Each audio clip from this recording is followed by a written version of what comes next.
Superior Court Judge Zoro Geis ruled Wednesday to move Chris Abril's rape trial from Polk County to Buncombe County after many allegations have been made that possible jurors may have been tainted. The change of venue. Well, you know, initially it wasn't my motion, it was the attorneys that represented Mr. Abril before. But, you know, as I've started to look at this and as we've started through the jury selection process, you know, it seemed to us that a real question has arisen about whether you can get a fair trial here, whether he can get a fair trial here.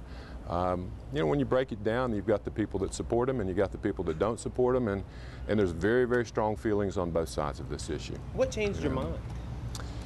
I think that basically what changed our mind was some things that developed with regard to the way jurors were responding through questionnaires and otherwise. There was concern that maybe not every juror was being completely candid about some things. How's Chris holding up?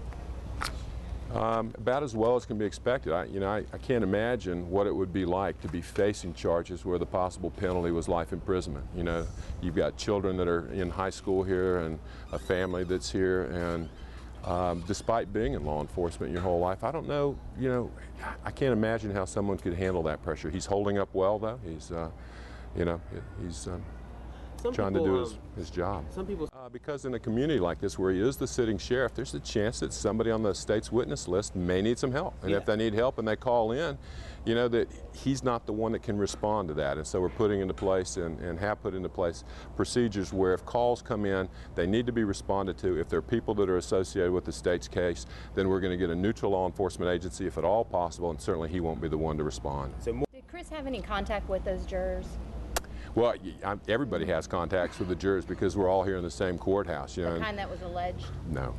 I don't think so. Did not occur? Or? I think that what has happened is that the judge has indicated that we are not at liberty at all to have any comment about what happened in chambers that's under seal, and I just can't do that.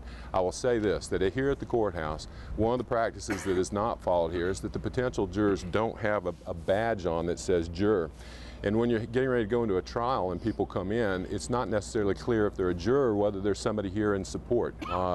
And so I know that there was some incidental contact, a handshake, there was a hug that was given at one point in time.